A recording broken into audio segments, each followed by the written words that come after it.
امیر خان متقي اسلام آباد ته 3 ورځنی سفر کوي. پاکستاني رسنۍ وایي چې د طالبانو حکومت بهرنیو چارو وزیر مولوي امیر خان متقي به ډېر ژر اسلام آباد ته سفر وکړي. که څه هم د یاد سفر نیټه نه ده ټاکل شوې او نه هم ښاغلي متقي د دې سفر په تړاو څه ویلي، خو تېره میاشت د پاکستان د بهرنیو چارو وزیر او د شهباز شریف مرستیال اسحاق ډار کابل ته سفر کړی و او د ډیپلوماتیکو تعاملاتو پراختیا لپاره یې نوموړي ته د پاکستان د سفر بلنه ورکړې وه. ټاکل شوي چې په دې سفر کې دواړه خواوې د امنیت، سوداګرۍ، ترانزیت، د کډوالو پر ستونزو او د خلکو ترمنځ د اړیکو د پراختیا پر موضوعاتو خبرې وکړي. یونیسیف ویلي روان کال 12 میلیونه افغان ماشومان مرستو ته اړتیا لري. ماشومانو لپاره د ملګرو ملتونو ملاتړي ادارې یا یونیسیف ویلي چې د روان میلادي کال 12 میلیونه افغان ماشومان په افغانستان کې مرستو ته اړتیا لري. یا د ادارې یو راپور کې ویلي چې افغانستان د نړۍ دویم هیواد دی چې اوسیدونکي بشرپاله مرستو ته اړمن دي. په راپور کې ویل شوي چې د افغانستان نږدې نیمایي وګړي 22 میلیونه او 900,000 کسان روان 2015 کال مرستو ته اړتیا لري. د یونیسیف له لوري د 2015 کال لپاره د افغانستان لپاره 1.2 میلیارډ ډالري غوښتنه یوازې 50 سلنه تمویل شوې ده او لا هم شاوخوا 600 میلیون ډالرو ته اړتیا ده. له هیواد څخه حرمینو شریفیانو ته د 10,000 حاجیانو د لیږد بهیر بشپړ شو. د ارشاد حج او اوقاف وزارت ویلي چې د هیواد له 4 پروازي زونونو کابل، بلخ، هرات او کندهار څخه د 10,000 حاجیانو د لیږد بهیر بشپړ شو. یاد وزارت ویلي چې دغه بهیر د آریانا افغان او کامیر هوایي شرکتونو له لوري په یوه میاشت کې د 9 پروازونو په ترڅ کې بشپړ شو. د یادونې وړ ده چې انتقال شوي حاجیان به د حج د مناسکو له ادا کولو وروسته د ترتیب شوي تقسیم اوقات له مخې د یادو هوایي شرکتونو له لوري بیرته هیواد ته راستانه کړل شي. امریکا 14 کاله وروسته سوریه کې خپل سفارت بیرته فعال کړ. سوریې لپاره د امریکا لخوا د نوي ځانګړي استازي په توګه ټاکل شوي توماس باراک د مشق کې د هیواد سفارت بیرته فعال او بیرغ پورته کړ. هغه ویلي چې سوریه نور د ترهګرۍ ملاتړی نه ګڼل کیږي ځکه چې د اسد رژیم ختم شوی، خو کانګریس بیا دا پریکړه بیا هم وارزوي. هغه همداراز ویلي چې د امریکا نیت دا دی چې موږ باید له لاسوهنې، غوښتنو او شرطونو له تحمیل پرته د سوریې نوي حکومت ته یو فرصت ورکړو. امریکا 14 کاله وړاندې د امنیتي اندېښنو او بشري حقونو نقض له امله د مشق خپل سفارت تړلی و. ایمانویل ماکرون د فلسطین په رسمیت پیژندل یوه سیاسي اړتیا ګڼلې. د فرانسې ولسمشر ایمانویل ماکرون ویلي د فلسطین دولت په رسمیت پیژندل یوازې اخلاقي مسؤلیت نه دی بلکې سیاسي اړتیا ده. هغه ویلي چې موږ به له سعودي عربستان سره په ګډه نیویارک کې د غزې په اړه کنفرانس جوړ کړو. ماکرون وایي له دې کنفرانس موخه د فلسطین دولت په رسمیت پیژندل او په سیمه کې سولې او امنیت ته زمینه برابرول دي. هغه همداراز ویلي که چیرته اسرائیل غزه کې بشري وضعیت ته پام ونه کړي باید اروپایان یې پر وړاندې اقدامات سخت کړي. دا په داسې حال کې ده چې څو ورځې وړاندې د مالټا لومړي وزیر رابرټ ابیلا هم اعلان وکړ چې هیواد به د جون په میاشت کې د فلسطین دولت په رسمیت وپیژني. اروپایي ټولنې له اماراتو سره د ازادې سوداګرۍ د تړون پر سر خبرې پیل کړې. د اروپایي ټولنې د کمیټې د سوداګرۍ او د اقتصادي خوندیتوب غړي ماروس سیفکویچ د متحده عربي اماراتو د بهرنۍ سوداګرۍ په چارو کې د دولت له وزیر سره په دوبۍ کې د یاد تړون د لاسلیک کولو ګډه هیله ښودلې.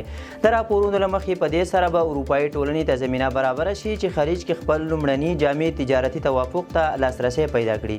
سرچینه زیاتوي چې ګډونوال به په یادو لومړنیو خبرو کې په عمده توګه د محصولاتو د ګمرکي مالیاتو د ټیټوالي، د سوداګریزو خدمتونو د اسانه کېدو او د پانګونو په باب بحثونه وکړي.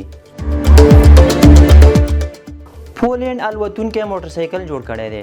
د تومیش پاتان په نوم پولنډي انجینر د ولونایټ په نوم یو الوتونکی موټرسایکل جوړ کړی دی. د معلوماتو له مخې د دې موټرسایکل وزن د عادي موټرسایکلونو په پرتله 7 چنده کم دی ځکه چې د کاربون فایبر او 3 بعدي پرنټ شویو برخو څخه جوړ شوی دی.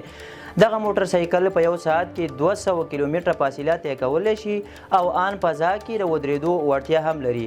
د ولونایټ موټرسایکل خلاص ډیزاین لري چې چلوونکي ته 360 درجې لید او د الوتنې پر مهال د بشپړ ازادۍ احساس ورکوي.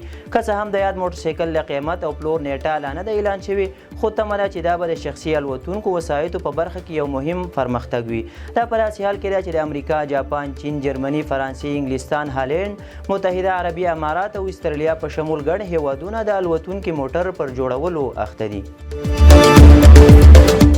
اروپایي اتحادیې پر سوریې لګېدلي اقتصادي بندیزونه لغوه کړل.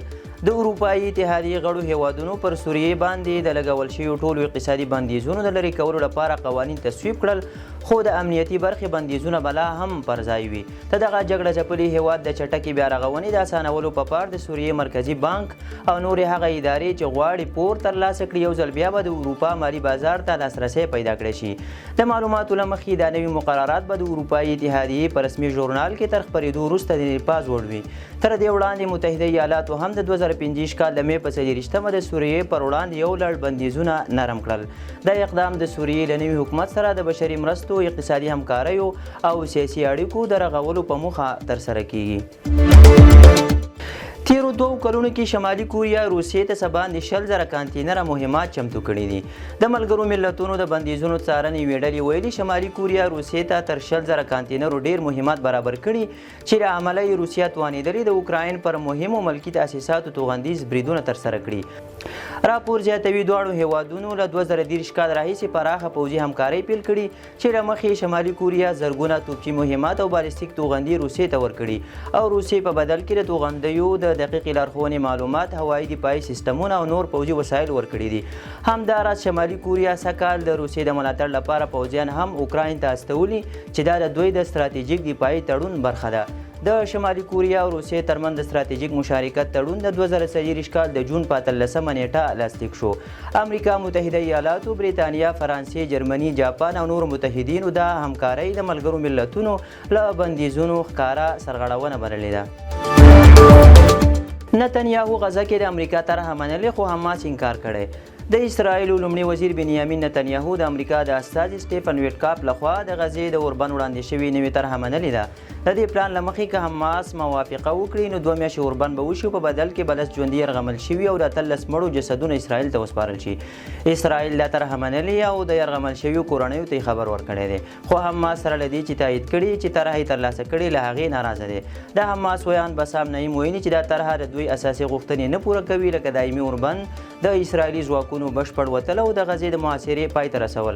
هغه دا طرحه د اسرائیل په ګټه بللې او ویلي دي چې دا د حماس لپاره د منلو وړ نه ده.